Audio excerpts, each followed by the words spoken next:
Hi, everybody, and welcome back to Cricket Daily. It's the Ashes edition. It's Adelaide day night test, day one. That means Paul and I are recording very late and putting our marriages on the line for cricket as usual. Good evening, Paul. How are you? Good evening, Manners. I'm good. I'm good. It was hot today at Adelaide, and they worked hard, but I don't think they've worked as hard as me. I had lots of things I had to do in terms of supervising things and various things. Anyway, I went in a media blackout. I came back, fast forwarded through every ball, and I basically caught up to live just before stumps. So I feel like I've watched an entire day's play in about 3 hours. To me, it was a really fast scoring day. I think to most people it wasn't, though. Um, a lot of the action really was before play. I mean, what a stunning start. Well, for those tuning in, Australia are 2 for 221 at stumps on the first day. Australia's captain, Steve Smith, won the toss. Marnus Labuschagne's 95 not out. Smith's 18 not out. Warner's was dismissed for 95. Harris 3. But just what an incredible start to the day. What was your reaction when you heard the news about Cummins? Oh, I couldn't believe it. I thought he must have been injured at first. And then, I don't know. When I say I couldn't believe it, nothing would surprise in these times. Like within a few seconds of hearing it, I went from not being able to believe it to thinking, oh, that was probably predictable in the mad world in which we live. And then I felt sorry for him. You know, he doesn't deserve that. He's, they say cricket's a great leveler, but this is pretty starkly illustrated that couldn't have had a better debut, and now he's spending 6 days in a small Adelaide hotel room. It's pretty, it's pretty. I mean, so for those that tuned in, what transpired was Pat Cummins went to a restaurant last night. While he was sitting there eating, someone next to him at another table got a message saying they'd tested positive to COVID, and therefore Cummins knew straight away he was a close contact. He left the restaurant immediately, and then what happened overnight was eventually it was realized he had to be ruled out of the test match. And I think, your overall point is right that in these COVID times, I mean, we saw a whole England team ruled out in the English summer, so we shouldn't be surprised at a player. But the fact that it's Pat Cummins after captaining for one test should be ruled out of his second, and then the follow-on effect is, it's the return of Steve Smith to the captaincy. It was just an incredible tumultuous couple of hours. It sure was, and it sort of makes me think that we got a bit lucky as well, because if this guy had found out about his COVID positive test the next morning, maybe Cummins would never have been contacted, and we would have been blissfully unaware of a bullet dodged. Or worst case scenario, let's just say that Cummins has picked up COVID from this guy, which it doesn't look like he has because he's tested negative initially, but it's still not impossible. If he'd gone into the dressing room, the whole Ashes could be off. And I think it's very hard to work out what's going to happen going forward. But when they get to Sydney, there's already talk that Sydney could be having 25,000 cases a day by the end of January. Will the cricket authorities need to start to put them back into bubbles? The players won't want to, but it raises a lot of questions as to worst case scenario. Will the Ashes completely, will all 5 test matches be completed? I think they will be, but you're right. Conditions might change for the cricketers in what they're able to do. And you say dodge the bullet. I think wasn't it Stark and Lyon sat outside at the same restaurant? So had they been at the same table with Cummins, we would have had Cummins, Stark, and Lyon ruled out. And then who would you have playing? You would probably have to delay the test match just to get bowlers in for Australia.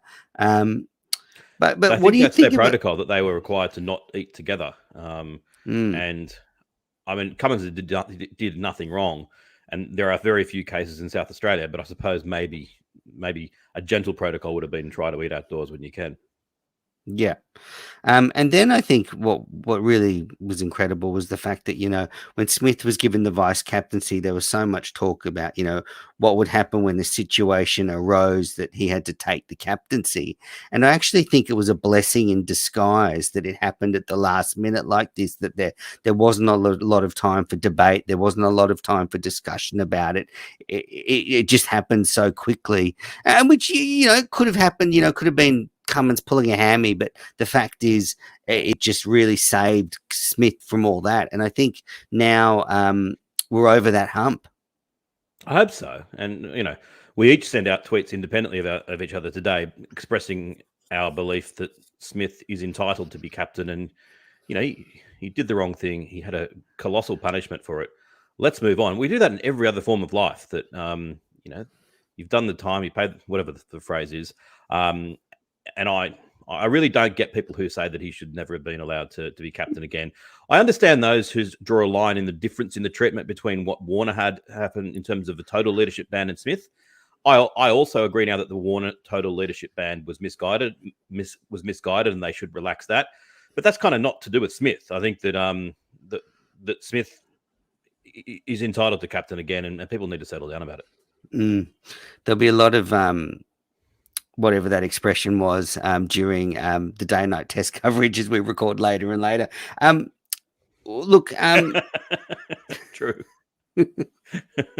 So Australia were forced into bringing Michael Neser in to the 11. So that's a great story. I mean, someone that, he may, as someone, I think Kerry O'Keefe said, he may never have played a test if it wasn't for today. You think about a sliding doors moment. He missed out to Richardson today. Things change in a year or two. Maybe he's injured. This could be a life-changing moment for Neser.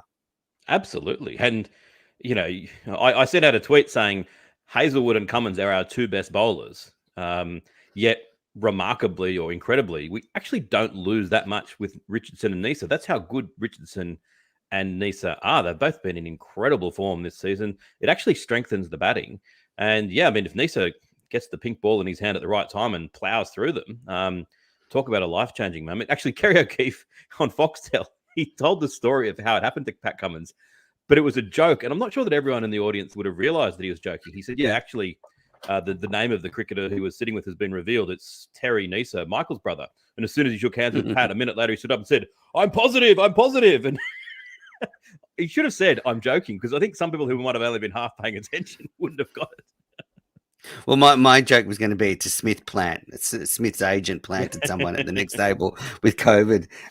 So you're a stats man. So this is the first time in nearly 64 years that Australia have had 3 different captains in 3 different test matches, Payne, Cummins, Smith. What do you think of that? Yeah, I remember seeing someone say, is this the first time? And I went to have a look, and it's something that the cricket databases don't actually withdraw. They don't yield that result easily. So I thought, Rick Fenley will have it. And Rick Fenley duly did tweet it out. Apparently it happened 4 times back 120, 130 years ago. So yeah, you would have got pretty good odds if someone had said to you the day of the Sandpaper Gate incident that I think the order of Australian captains will be Smith, then Tim Payne, then Pat Cummins, and then back to Smith. You're right. Do you have a stat of the day for us, Paul? Yes, the stat of the day, 2 really. One of them is that right now, as we stand at the crease, if you make it a minimum of 40 innings, as I do, just my own unilateral decision, in terms of what should count as a minimum for your test figures to count towards your career average, we have at the crease the 2nd and 3rd highest averages of all time. Bradman 99.94. Labuschagne is now 64.18 and Smith 61.54. I might have to start, and I do not want to do this because I really like Labuschagne, but to protect Bradman, that's my ultimate, goal in life, is to ensure that that enormous chasm exists. And I'm a bit nervous. Like I might have to start cheering Labuschagne on to fail. That's a horrible position to have to be in. But mate, you got 25 runs there. 35, mate. Don't shortchange. Oh yeah, 35. Sorry, yeah. It's late. And then my other stat is in terms of fastest to 2,000 runs. Oh, I like this one. I've got this too. Yeah, you can. Depends whether you do it in terms of innings or test matches. But yeah, in terms of test matches, the fastest to 2,000 runs. Bradman 15, George Headley 17, and now Marnus Labuschagne 20. So the 3rd fastest to 2,000 runs ever.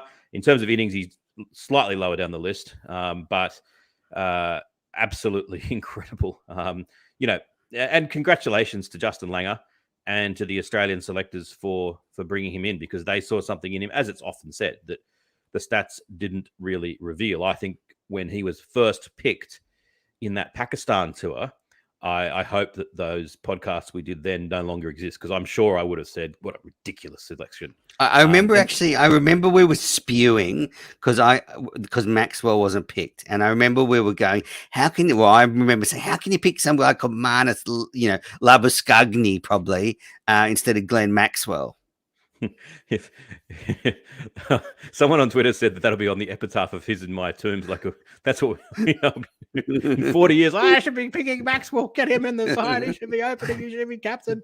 But I also think that then after that 2019 breakthrough summer in England at the start of 2019-20, you said, let's pick our biggest flop of the season. I picked Labuschagne. I don't know why, because I've got nothing against him. He's one of my favorite players. But anyway, so I'm delighted that he's doing so well. And yeah, what a day.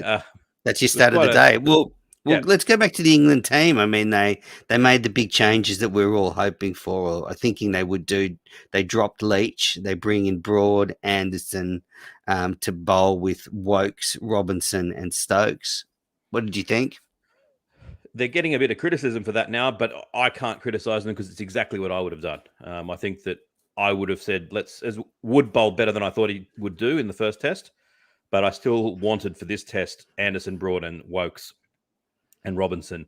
And, Warren is making the point that with 5 seamers, do they really need 5 seamers? A spinner could have been handy. It's a valid point. But I just think, at the end of the day, they could have been in a better position. They dropped a few catches. They bowled so many balls that weren't hitting the stumps. So they bowled well, and this is what annoys me about them. They do this so often that you certainly couldn't say they bowled badly today, but there were over after over after over where they didn't quite threaten the stumps often enough. I sent you that photo if you want to put it up. I will do. Look at us getting super tech here.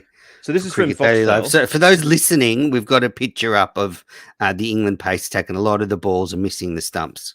So they've got green balls that are missing the stumps and red balls that are hitting the stumps. And they've got, this was sort of like 2/3 of the way through the day, so it would have changed. But 236 balls missing the stumps and only 13 hitting the stumps. And I was about to say, this is the worst thing I've ever seen, except to me, the graphic seems a bit wrong because some of those green balls that are supposedly missing the stumps look like they're cannoning into the stumps. So anyone out there who's watching live and can explain that to me, please send it in the comments. But be that as it may, whatever the way you look at it, they bowled far too many balls that were missing the stumps, and they almost always do. Now, I understand if you bowl lots and lots of balls that are hitting the stumps, you get driven for 4.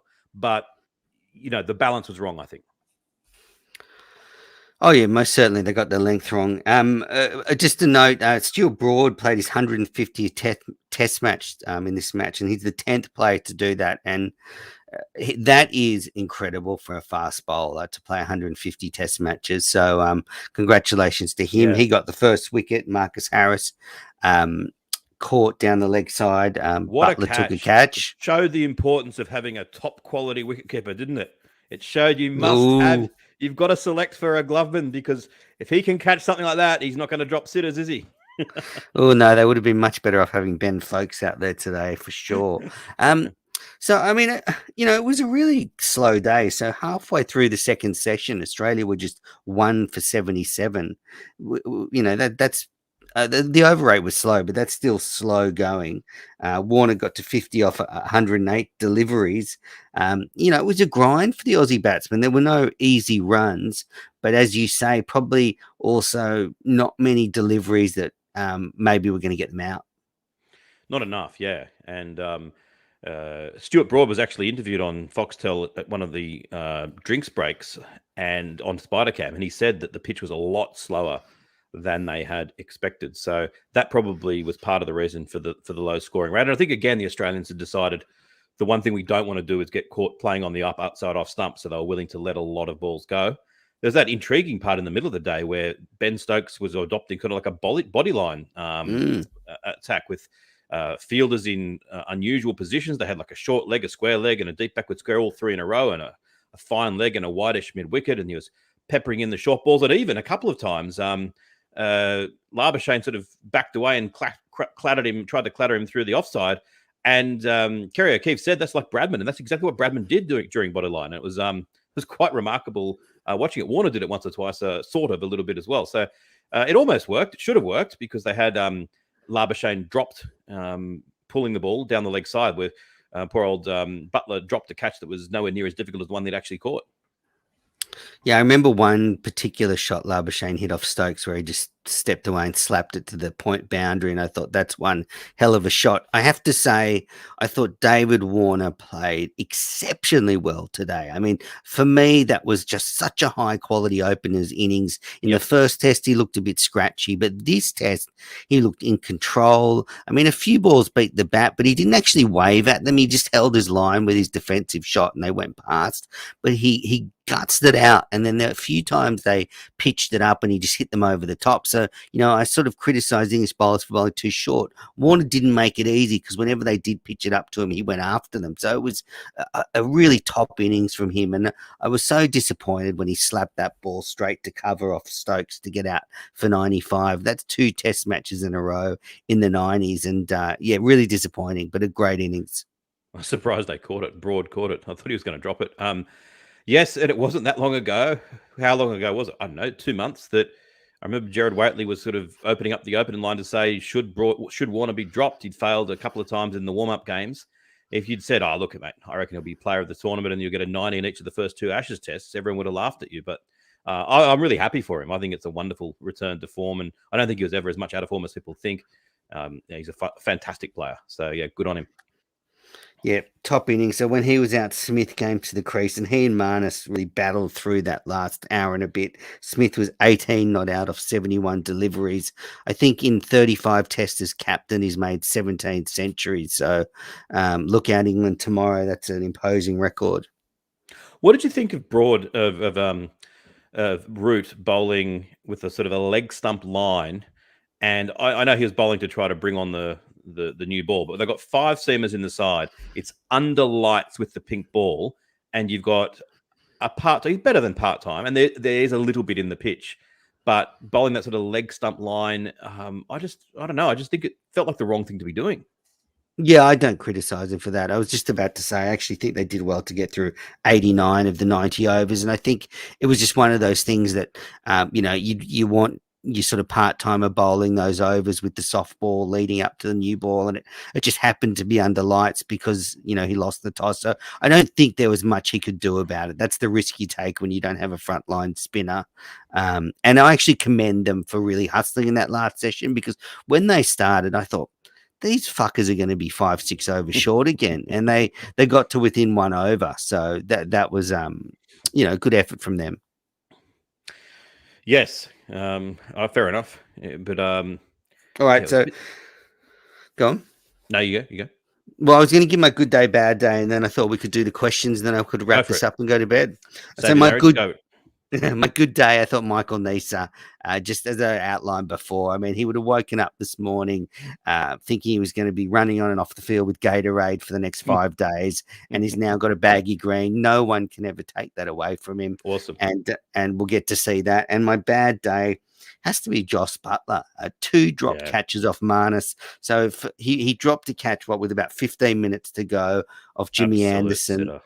Yeah, Marnus just outside edge, would have been out for 95, would have been 2 players out for 95. And that just sums up England. It is Pommy Bingo. You got to admit, this is ticking every box you would want if for an Aussie fan. Were you watching the Channel 7 coverage when they did that? No, I was watching Fox. On the they showed the replay of the actual commentators, and Ian Botham looked aghast when he dropped it. It was like more animation than I've seen from him in 10 years. And my cynical self thought they must have said, look, let's get some really good reactions from you guys when there is a close thing, so that we can, pretend that you really care, Beefy. Because I just don't think he cares. I think he's just very relaxed, and he's thinking about it tucking into some Ian Botham wines as soon as play finishes. Yeah, Channel 7 I did watch earlier, and they had things that were happening when England last won a test in Australia, and they went back 10 years, and Gillard was Prime Minister, Cameron was Prime Minister of England, and they just went through all these things. It was rather amusing. Quite funny. All right, so let's fire through some of these questions. We're not going to go through the comments, but good question here from Joshua Duncan. How many Mm. games do you think Harris will be given, considering they have backed him from the start? Now, I saw some damning stats about Harris online that he's one of Australia's worst all-time openers, one of statistically in history all time. I mean, what do you think, Paul? They can't keep this going for much longer. He looks like a shot duck. Yeah, I mean, obviously he might succeed in the second innings, but assuming that he fails in the second innings, look, if Australia were to lose this test and he fails in the second innings, I think he's gone.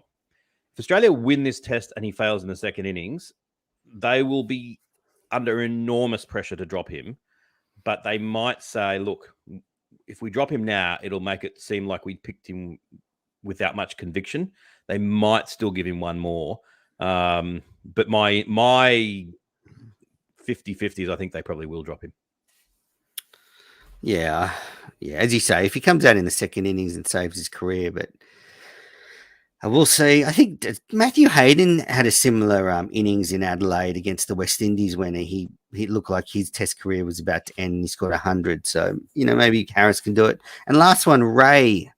PMB9, Adelaide curator should be banned. No swing or spin, absolute road. I think that's very unfair criticism. I thought it was a fine wicket. The pink ball can get a bit dead in daylight hours. And yeah, I didn't see anything wrong with the wicket, Paul. What about you? Yeah, I mean, I'll judge it at the end of the match. I think that it would have been nice for it to have a little bit more pace and a little bit more greenness. They were saying that last time round there'd been a lot more rain in the lead up, and so that's why it was a bit greener. Well, why not water it if that's the case? I think it could have been a bit greener and a bit more, and been a little bit more lively. But it looks like it's going to spin, and that will be entertaining. I still don't think that it's going to be a draw. I still think we're going to get a result. I just had a question through on the text line, my private text line, from a mate who's watching, and he asked the question, how is an Aussie captain at a restaurant? And it is an interesting one. We posed the question at the beginning, but whether Cricket Australia puts regulations in, will some of the players take it upon themselves to isolate in their rooms just so they don't miss the Ashes? Yeah, I think it's one of these ones that now they wish they obviously had those in. But the number of cases in South Australia has been low, and so I think that you don't want to sort of make them in cages. If you'd said like you've got to stay in your hotel rooms, then they would have been like, well, come on, everyone else in the city is going out. Oh no, but I mean, will they do it themselves? Like, will some of the players? Well, no, I'm answering the listener's question, not yours. Oh yeah, yeah. I'm asking though, will they now go? Like, will someone like Smith go, I don't want to miss a test match. I'm going to get Uber Eats. I think there's a chance. Certainly once they leave Adelaide and head to Melbourne, where there are a lot more cases, and then Sydney, if the trajectory continues, where it's just looking like it's getting out of control in Sydney, certainly I'd be, for I don't want to get the virus for health reasons, but also, as you say, the last thing you want to do is miss a test match because of being in proximity with someone. So, yes, sadly, this virus continues to confound us. Exactly. All righty. Well, look, I think we should wrap this up, Paul. The virus is confounding us. The cricket's confounding the Poms. It's a good note to finish on.